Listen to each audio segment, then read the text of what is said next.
Assalamualaikum warahmatullahi wabarakatuh. Saya Zura Hidayati, Prodi Administrasi Publik, Fakultas Ilmu Sosial dan Ilmu Politik, Universitas Riau Angkatan 2020. Di sini, saya akan sedikit menjawab pertanyaan-pertanyaan yang telah diberikan oleh dosen untuk memenuhi tugas ujian tengah semester, yaitu dengan mata kuliah Komunikasi Organisasi kelas A. Baiklah, untuk tidak memperpanjang waktu, di sini saya akan menjawab pertanyaan nomor 1.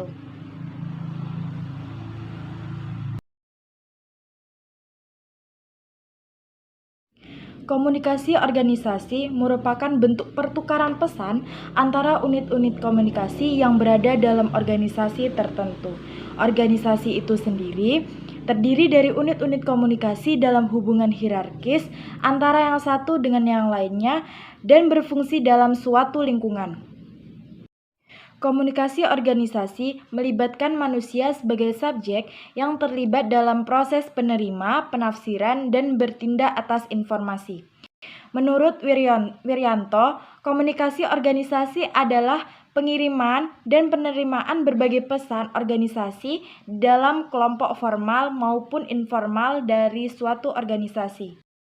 Komunikasi formal adalah komunikasi yang disetujui oleh organisasi itu sendiri dan bersifat berorientasi kepentingan organisasi. Sedangkan komunikasi informal adalah komunikasi yang disetujui secara sosial.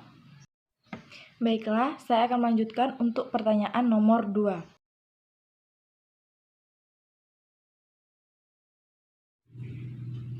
Bergaul dengan lingkungan keluarga bisa menjadi pembelajaran selanjutnya untuk berkomunikasi. Di dalam keluarga, kita bisa menemui karakter yang hampir sama satu dengan yang lain.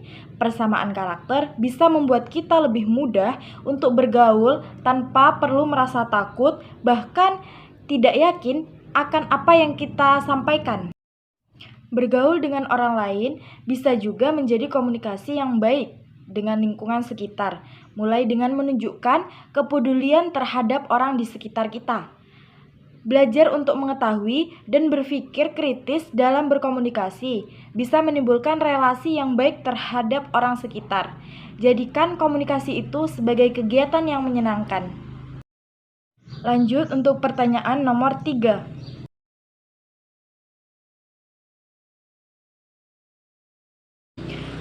Proses sistemik dalam komunikasi, seperti yang kita semua ketahui, bahwa komunikasi adalah salah satu elemen penting dalam kehidupan manusia sebagai makhluk sosial.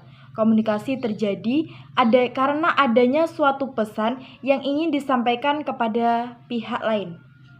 Proses sistemik dalam komunikasi. Di antara 12 prinsip-prinsip komunikasi, salah satu yang menarik untuk dipelajari adalah proses sistemik dalam komunikasi. Adapun prinsip-prinsip komunikasi diantaranya adalah: yang pertama, komunikasi adalah proses simbolik. Yang kedua, setiap perilaku mempunyai potensi komunikasi. Yang ketiga, komunikasi mempunyai dimensi isi dan hubungan. Yang keempat, komunikasi itu berlangsung dalam berbagai tingkat kesengajaan. Yang kelima, komunikasi terjadi dalam konteks ruang dan waktu. Yang keenam, komunikasi melibatkan prediksi peserta komunikasi. Yang ketujuh, komunikasi itu bersifat sistemik. Yang kedelapan, semakin mirip latar belakang budaya, maka semakin efektif komunikasi. Yang kesembilan, komunikasi bersifat non-sekuensial. Yang kesepuluh, komunikasi bersifat prosesual, dinamis, dan transaksional. Yang kesebelas, komunikasi bersifat irreversibel. Yang terakhir, komunikasi bukan panacea untuk menyelesaikan berbagai masalah. Baiklah, untuk pertanyaan yang terakhir,